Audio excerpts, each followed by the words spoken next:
This episode is brought to you by Indeed. Stop waiting around for the perfect candidate. Instead, use Indeed sponsored jobs to find the right people with the right skills fast. It's a simple way to make sure your listing is the first candidates see. According to Indeed data, sponsored jobs have 4 times more applicants than non-sponsored jobs. So go build your dream team today with Indeed. Get a $75 sponsored job credit at Indeed.com/podcast. Terms and conditions apply. This episode is brought to you by Nature's Bounty.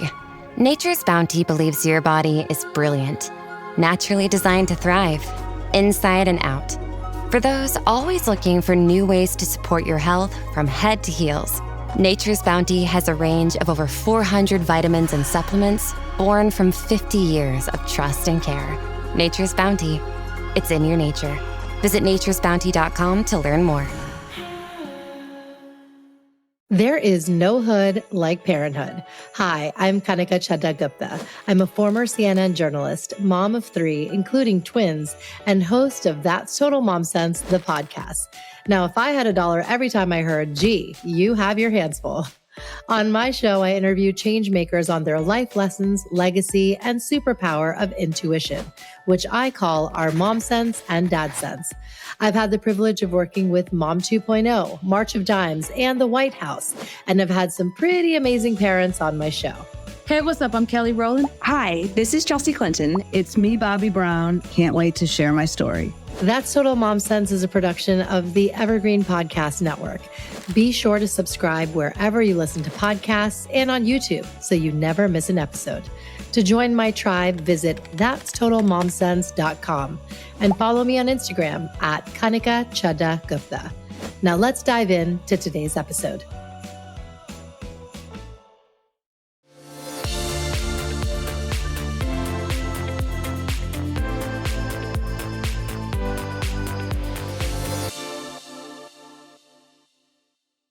Okay, so I am Kanika. My colleagues and friends call me a media mom of multiples. My kids call me bruh.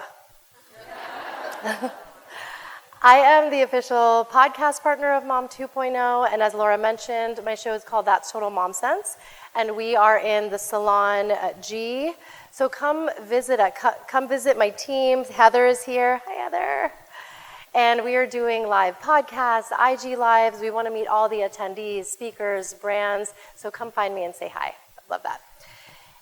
I'm so thrilled that Meta is here. So shout out to Meta and the team. Woo! We are all Instagram for life. So it's just amazing that they're here this year. And I'm really thrilled to announce that we launched a series called Parenting the Digital Age with a fellow Mom 2.0 friend of mine, Samantha Danielle, who I shouted out last year.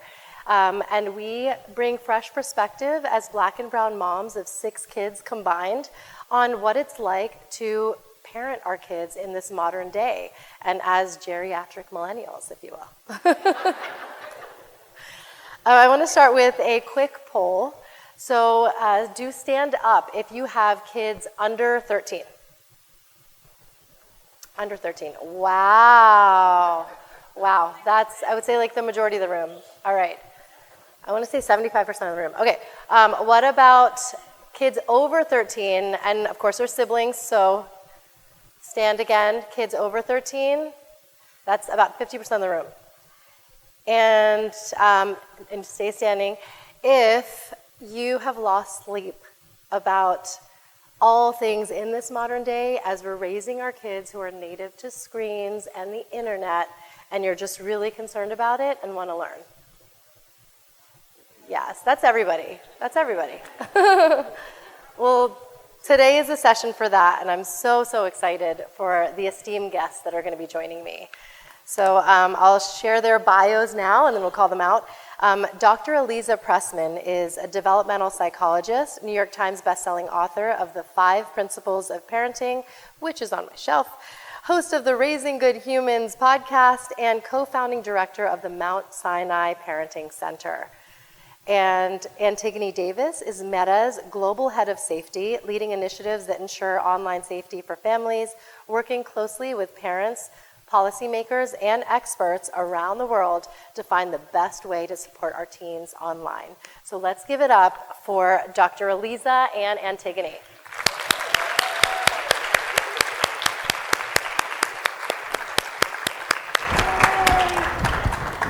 Come this way. Nice to see you. Welcome, welcome. Thank you. Thank you, thank you. Nice. Yep.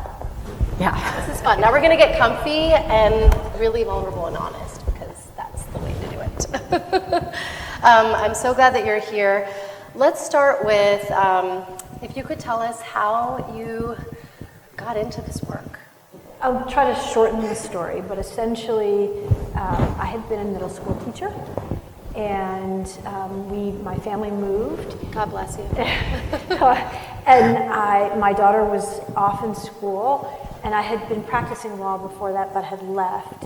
And candidly, the clothes in everybody's clothes were in color, order, and my drawers were perfect, and I thought, I need to get a job.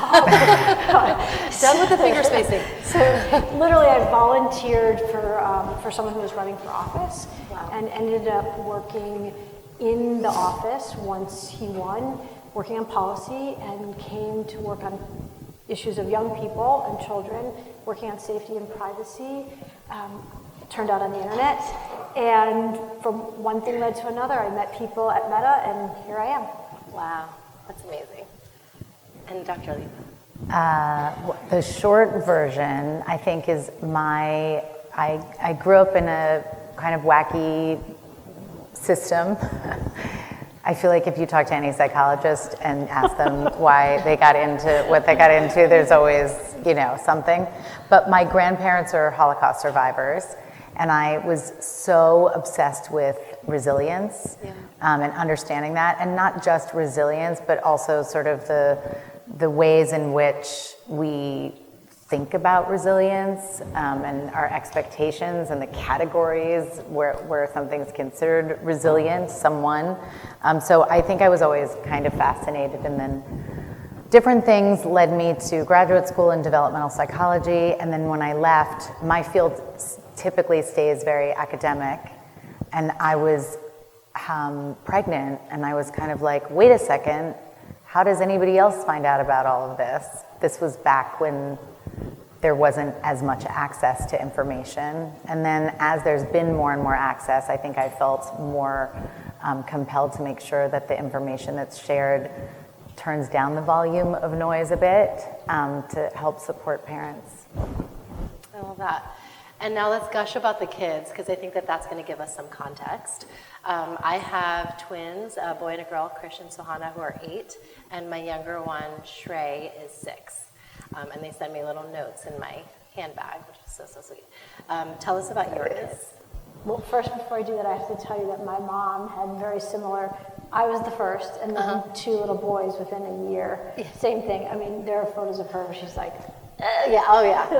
I was living under a rock for a very long time. Happy to be here. I have only one. Maybe that was, I grew up in 4, but I have only one. She's 27 now. Wow.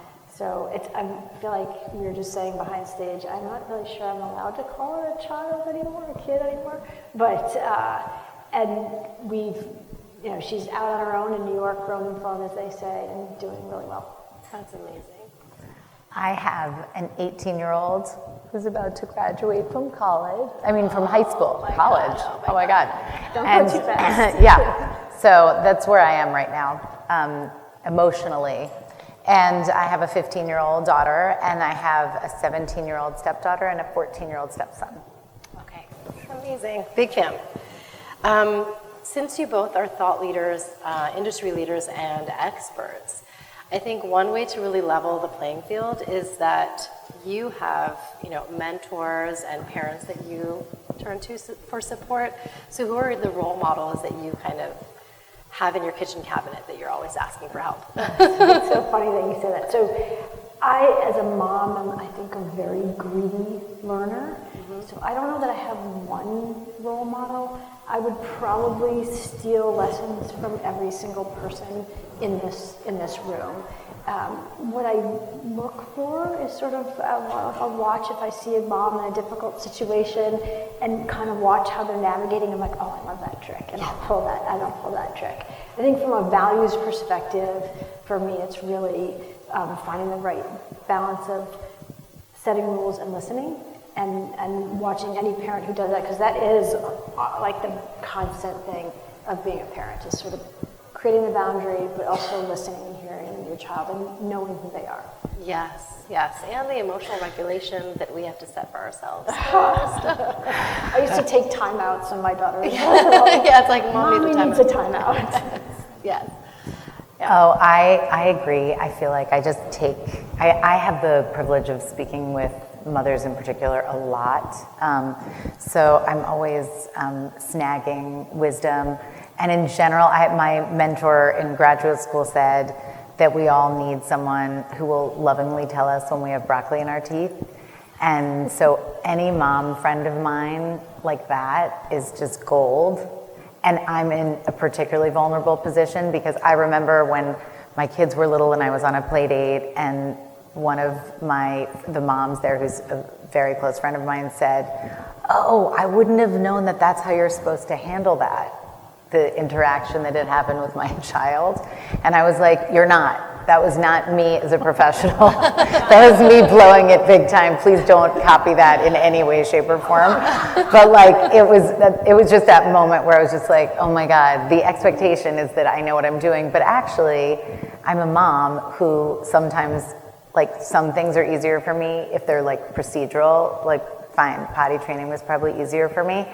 But it's all, we're human. And so I find it fascinating now, but at the time I was like, oh, now I have to be self-conscious that every time I blow it as a mom, it's like, oh. Yeah. They're there to call you out. It's okay. It's all out of love. Okay, I want to share some stats. Teens today use more than 40 apps regularly, and Pew Research shows that nearly half of children age 0 to 2 already interact with smartphones, and we've seen it. I mean, a 1-year-old knows how to swipe. So how do you advise parents to engage with different apps and devices and technology that is the modern day in a healthy way? Is that for me? Yeah. I wanted to also offer Yes. water, because I see it's all next to me. Would you like some water? Yeah. Oh, you're so sweet. Thank you. Okay, just a little water break.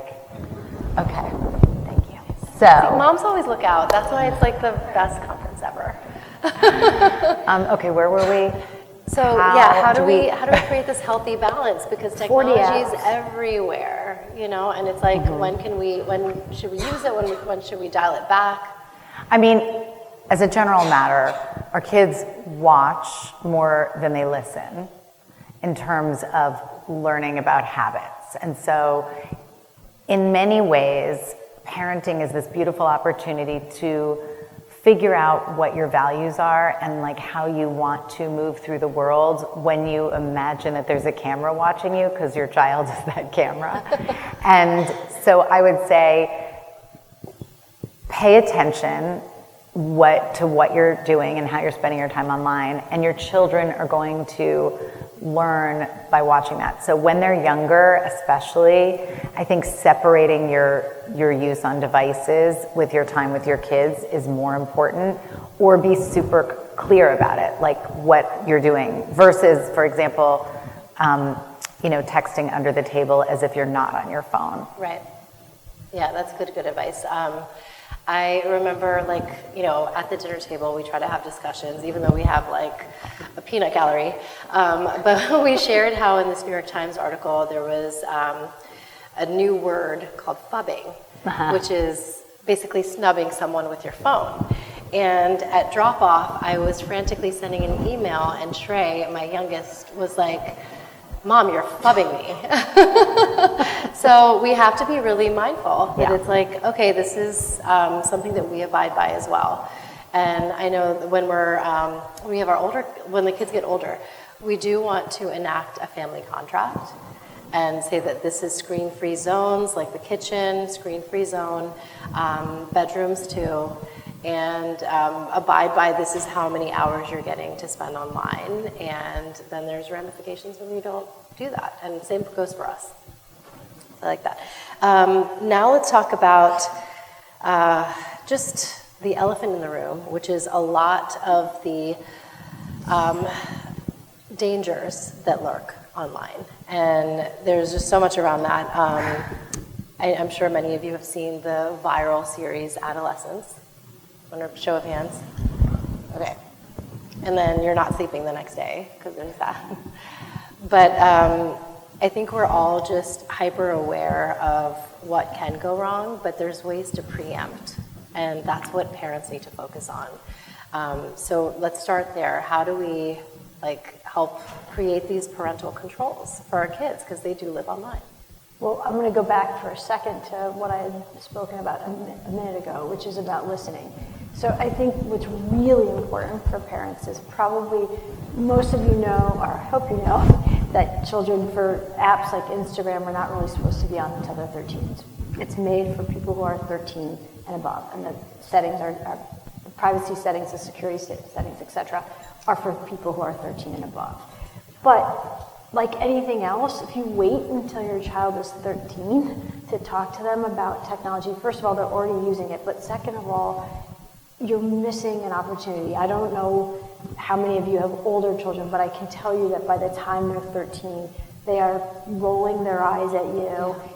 They're much more looking outward to figure things out, how the world around them works.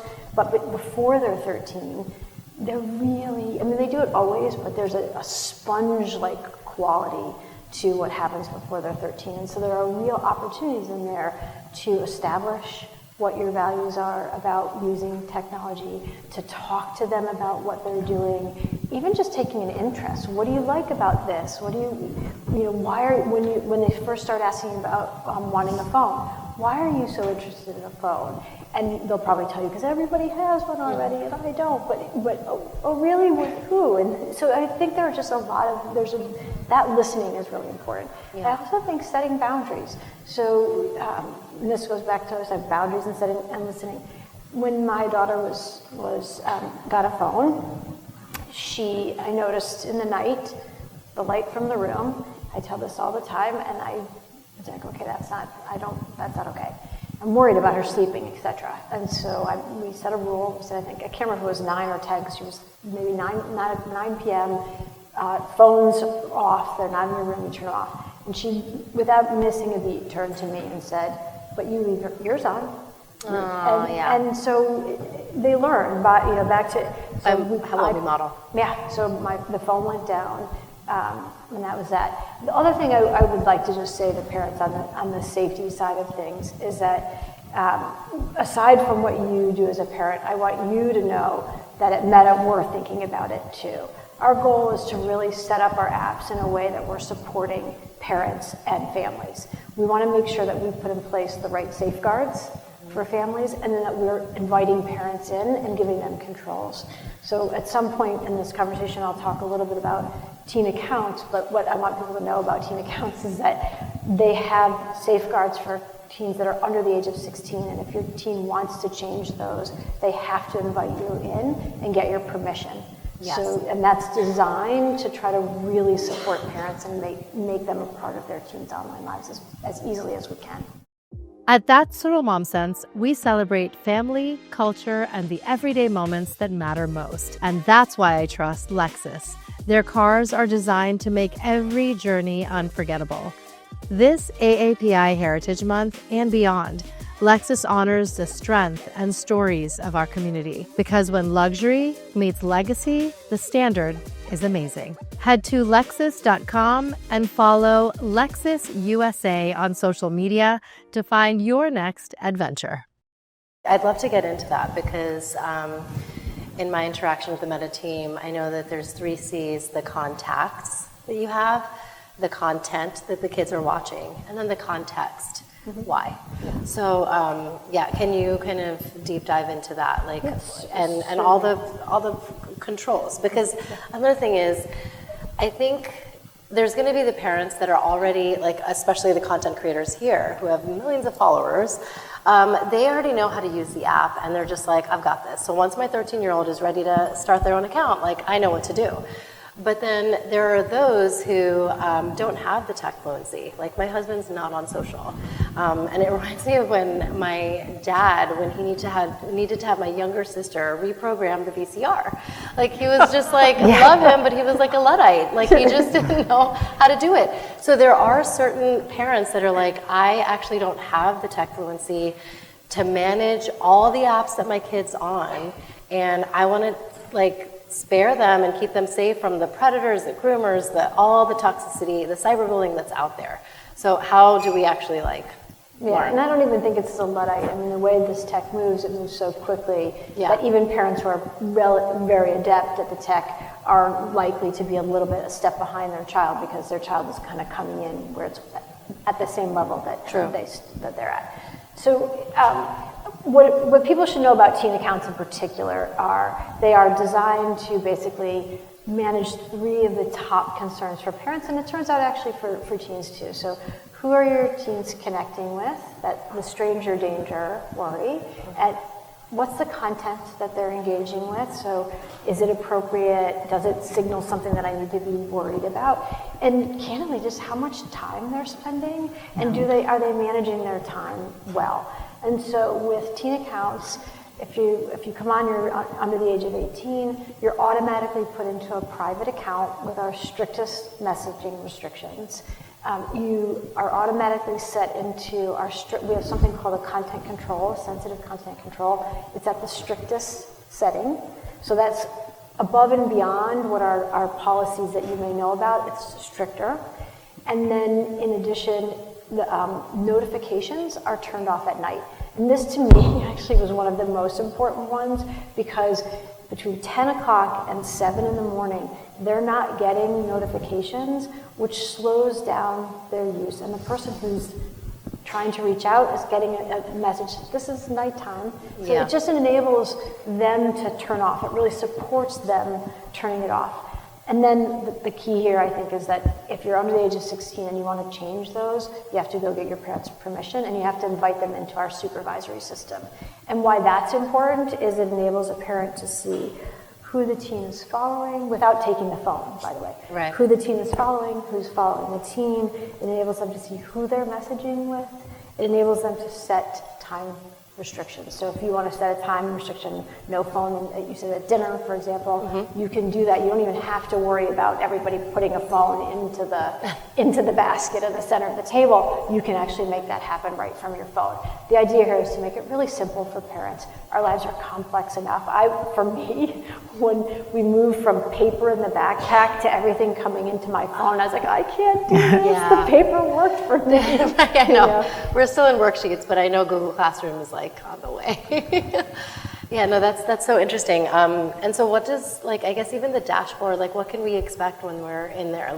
When you set a screen time limit or hidden words, what does the parent see? What does the child see, or the teen see? So first of all, I believe, and you can correct me if I'm wrong, but I believe there's actually, maybe in the other room, a place where you can go see how teen accounts work, and I strongly suggest you do it. It's designed to be very simple, so if your teen invites you into our supervisory tools, you'll basically get a notification, or you can actually ask them to do it too, and then they have to say yes. And the only reason for that is because we don't know who their parent is without that teen telling us, which is part of why we've developed this the way we have. But then you'll get it, basically you'll have a dashboard, it'll show you what the settings are, how to change it. If your teen wants to change that setting, you're basically going to get a notification that your teen would like to change that setting, some information. I think what's also really important to know is that the dashboard has additional resources for parents, so that if you're having a more challenging issue, you see, for example, someone that your teen is messaging with and you don't know who that person is and it makes you concerned. There are resources in there about how to talk to your teen, how to approach the issue, done by experts. And so it's all designed to try to support parents in what is generally hard. Parenting is hard. It's hard. Period. It's hard. And the team does so much behind the scenes. There's a whole Screen Smart series too that you're going to different cities. If you want to share that. Well, that's a little bit of what we're up to today. So across the country, we are doing this Screen Smart series where we're introducing people to teen accounts, where we're engaging with parents from all over the country. And in particular, honestly, I'd like to give a huge thank you to the parents who are here, because many of you, because you are creators and you have huge followings, are sharing that information. We literally made a decision to tap directly into the parent network, which is huge. It turns out way bigger than when I was doing this without the world of creators that now exists, and using that network to share that information. Yeah, it's wonderful. And even Family Center is an amazing resource. So familycenter.meta.com. Thank you, that's my job. Of course, I know, I got you. Because even the series that Samantha and I are hosting, Parenting in the Digital Age, is going to live on Family Center and on the podcast. And it's just meant to be like, we're real world moms, but we are making sure that we're doing our due diligence to understand what the platforms are, so that we don't hit any roadblocks and we don't face any circumstances we don't want to be in. It's really, the onus is on us. And now I want to talk about cyberbullying, because that's something that, it just hits close to home. I'm sure parents, they might have had a child who's been there, or friends, and in your line of work, you're seeing kids all the time. So how often do they come to you for bullying online specifically? So I see parents, I don't see kids. Okay. But I would say one of the things that we have to figure out is the distinction between the bullying versus just kids being jerks. Yeah. This is a very large room for me to have used that word. I'm not thrilled about it. But so, because the bullying is so serious and so painful and so harmful, but everything isn't that. And so making sure that you can distinguish and really understand, which goes to what Antigone is saying about all of the technology that's now put in place to kind of take some work off the parents, is so important. And also, some of this isn't about technology.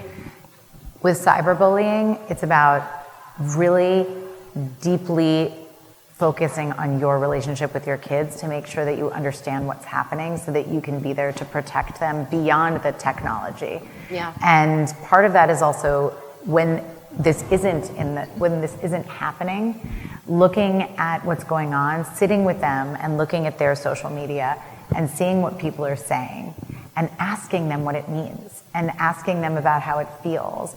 And let's hope most of the time it's lovely stuff, or it's funny stuff, or they're spamming great, they like to make 7,000 comments about how awesome everybody is. But even that, when you're looking through it, you're setting up in the relationship that then they're going to be able to say they're used to you looking at it with them, so that when there's a flag, they're talking about it, and not just about them, but it's often easier when you're looking at other people's accounts with them, and looking at their For You page, and looking at, is it called For You? Yeah. Explore For You.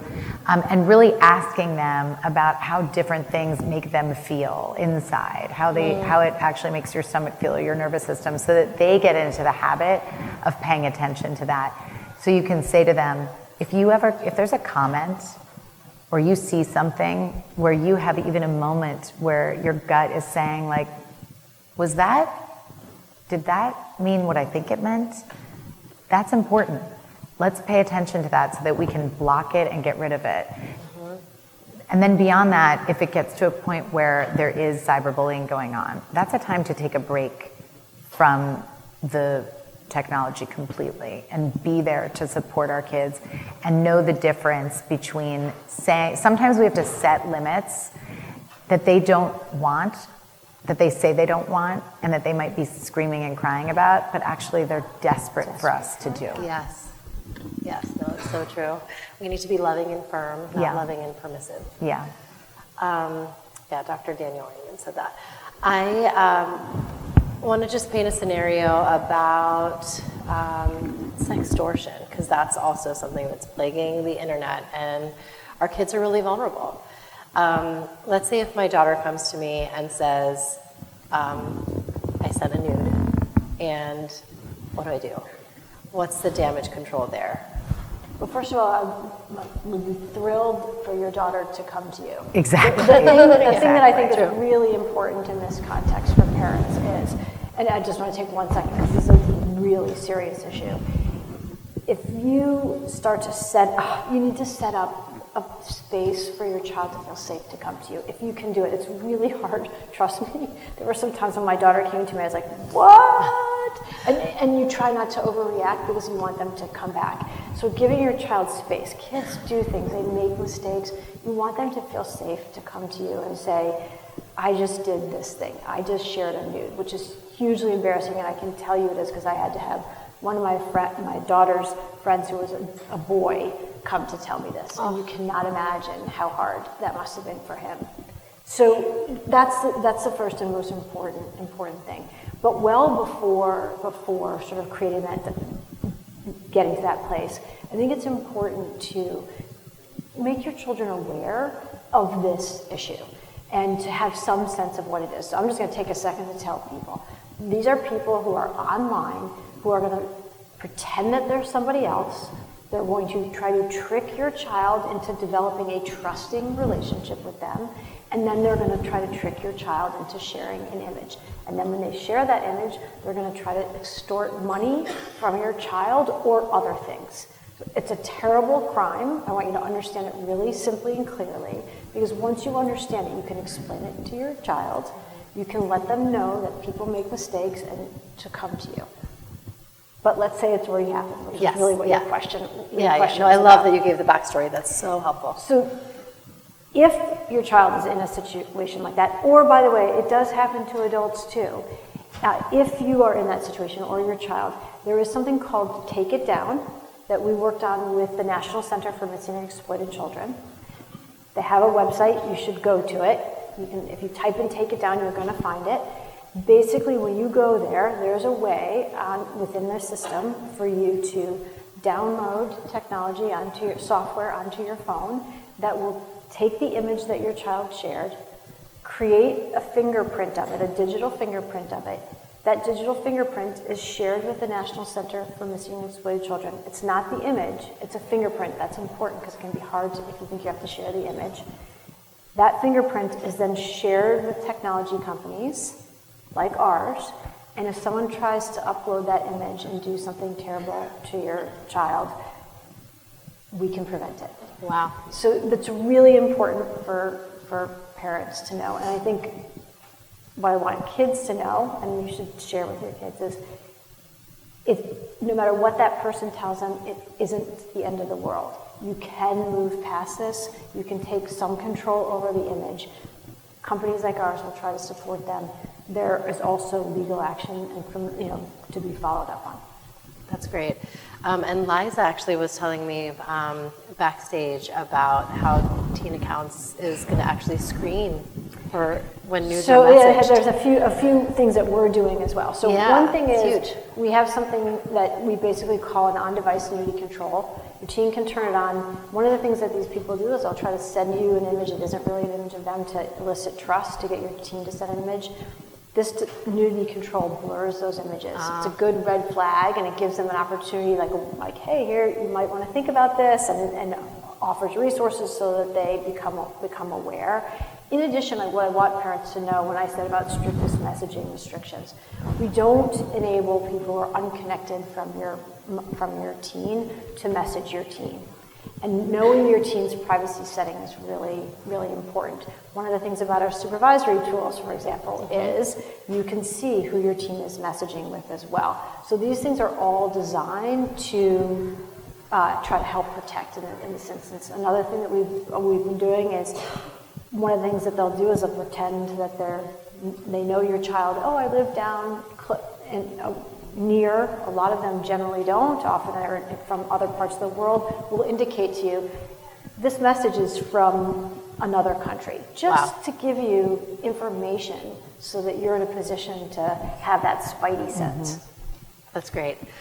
And Dr. ALIZA, how do parents and how do you help parents cultivate like fun around technology? You know, yeah, I know we're gonna just shift gears and then bring it home. Well, one thing to remember is all of this the overarching message is if you have a close and connected relationship with your child, if they know that they can come to you with the big stuff, the scary stuff, and that you're not going to have a huge reaction because you're going to be there to receive that information. By the way, if your kids are younger, that means with the stuff that seems really small but is big at the time, somebody hit them at the playground or whatever, that we can have these modified reactions so that they keep coming to us, and also that we have fun with them with these things so that it doesn't turn into this is all evil. It's the same thing with video games. Like if you hear that, if you're told by the adults in your life that video games are destroying your brain and they're terrible, then you're gonna not connect over that at all, and then it's just a battle. So I'd rather you say like, show me what's so fun about this. And same thing, so like my teenagers send me ridiculous, I just sent something to my daughter that I thought would make her laugh, and she sent me back, like what I don't even know what they're called, memes, whatever, reels. Sent me a reel, oh my God, sent me a reel. And like we do that enough that I'm not saying this is society's evil and don't go anywhere near it and therefore you should sneak it and not have anything fun happening around it. I think it's also fun to just remember to laugh with your kids and to go through the things that are funny because there's really great stuff. Yeah. It's just that if we only focus on, first of all, we have to focus on it and we have to make sure that they understand what's out there. But if we only focus on that and we don't connect with them in the ways that they are moving through the world and connecting in the world, we're setting up like a separation that is really hard to come back from. And then if something goes wrong, if you're already like this, what they're waiting for is for you to say, I told you this was evil. I told you this was all wrong. And so nobody wants to go talk to someone who's going to be like, I told you so. So I think fun is important for fun, and it's also important to feel safe and have a close relationship so that you're more protected. I do think this tech does create a level of connection that we probably all at this point take for granted and don't realize. I can't imagine the number of chat threads that I have that have all these memes in them where we're laughing, where I get to laugh with someone that is across the country from me who I would maybe in the past not have even been connected to except on a random phone call. It just sort of changed our world. Probably the most poignant example I can give for me is, when I was in school, you went from, and people are going to think you sound like you're 100 years old, but you went from grammar school. I know people call it elementary. I still call it grammar school. But from elementary school to middle school to high school. And at each of those places, I lost friends because you switched from a different location.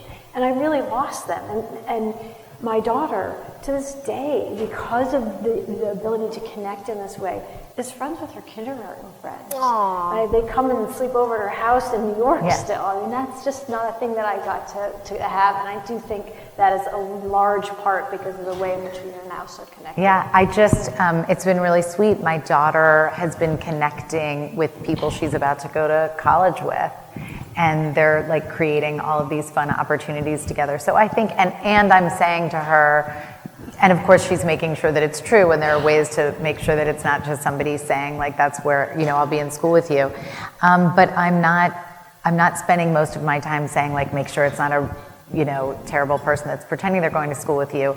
I'm aware and I trust, and we've gotten to the point where I know she's paying attention to all the signs to know about the safety, and now I can just enjoy her joy. That's amazing. And as we close, do you have just a mantra or a credo that we could just all rally around before, through the rest of this conference, to share with all the creators here? I say this all the time. I think it's relevant here too. All feelings are welcome, all behaviors are not. Love that. So I'm going to steal yours, which is, I think for parents, regardless of whether you're online or offline, the most important thing is to, when you need to, be still and listen to your inner voice. And your inner voice, your mom sense. Thank you. Thank you, Dr. ALIZA and Antigone. Thank you so much. Thank you. Thanks for listening to this episode of That's Total Mom Sense. You can listen to the audio version wherever you get your podcasts. Just search for That's Total Mom Sense. You can learn more about my guests by logging on to www.thatstotalmomsense.com. Be sure to follow me on Instagram, where I'm most active on social media. My handle is @KanikaChaddaGupta. And if you have ideas for show topics or guests you can't wait to have on the show, write to me at thatstotalmomsense@gmail.com. And lastly, please rate, review, and subscribe to That's Total Mom Sense if you haven't already. Thanks for being in my tribe.